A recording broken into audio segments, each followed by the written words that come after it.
যে নারী 5 ওয়াক্ত নামাজের পরে 2টি আমল করবে ওই নারীর কোনো কিছুর অভাব হবে না। আল্লাহ পাক রব্বুল আলামিন তাকে সব কিছুর ব্যবস্থা করে দিবেন, তাকে সম্পদ দান করবেন, অভাব দূর করে দিবেন।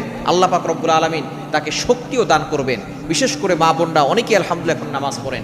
5 ওয়াক্ত নামাজের পরে 2টি আমল। 1 নম্বর আমল হচ্ছে সুবহানাল্লাহ, আলহামদুলিল্লাহ, লা ইলাহা ইল্লাল্লাহ, আল্লাহু আকবার। এই যে আমলগুলো, এই আমল কিন্তু খুবই ফজিলতপূর্ণ আমল। এই আমলগুলো নবীজি সাল্লাল্লাহু আলাইহি সাল্লাম নিজে ফাতেমা রাদিয়াল্লাহু তাআলা আনহাকে শিখিয়েছিলেন। ফাতেমা রাদিয়াল্লাহু তাআলা আনহা তিনি সাংসারিক একজন নারী ছিলেন, স্বামীর খুবই ভক্ত ছিলেন। ফাতেমা রাদিয়াল্লাহু তাআলা আনহা সারাদিন অনেক কাজকর্ম করতেন এবং পানি আনতে আনতে তার হাতে ঘা হয়ে গিয়েছিল। ফাতেমা রাদিয়াল্লাহু তাআলা আনহা তিনি নবীজি সাল্লাল্লাহু আলাইহি সাল্লামের কাছে গিয়েছেন। কাছে গিয়ে বলতেছেন, বাবা আমাকে একজন দাসী দেন।